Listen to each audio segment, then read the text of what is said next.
जसै दिन सरकारसँग वार्ताको लागि दुर्गा परसाई काठमाडौँ प्रशासन कार्यालय सिडिओ कार्यालय आउँदै हुनुहुन्छ।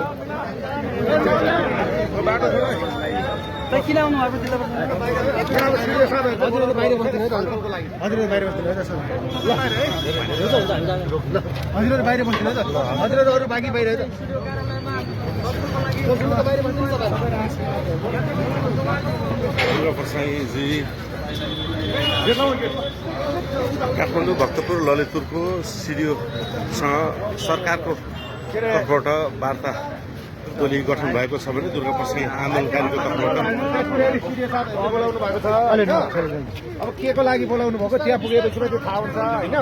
मेरो विचारमा यही आउने हामीले जुन गर्न आँटेको जुन व्यवस्था परिवर्तनको, खास गरेर हामीले व्यवस्था संविधान परिवर्तनको जुन छ किराँत बौद्ध सहित हिन्दू अधिराज्यको जुन हामीले कुरा उठाएका छौँ र सर्वहारा वर्ग भूमि मान्छेको जुन हामीले लघुवित्त पीडित, सहकारी पीडितको जुन 20 लाखभन्दा मुनिको ऋण, जो तिर्न नसक्ने गरिबहरूको ऋण मिनाको कुरा गरिरहेका छौँ, जो चाहिँ तपाईँको चाहिँ 20 लाखभन्दा माथिको नेपाली व्यापारीहरूको खास गरेर होइन घरहरू लिलाम नगरिदिनुहोस्, उहाँहरूलाई तिर्ने मौका दिनुहोस् होइन।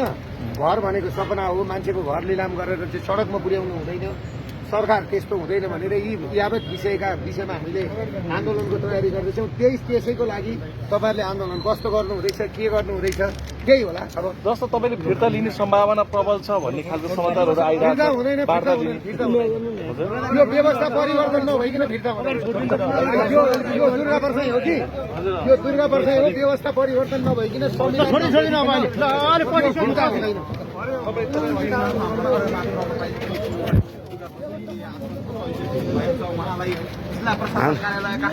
व्यवस्था परिवर्तन नभएसम्म आन्दोलन फिर्ता हुँदैन भन्दै हुनुहुन्छ दुर्गाजीले। जय होस्।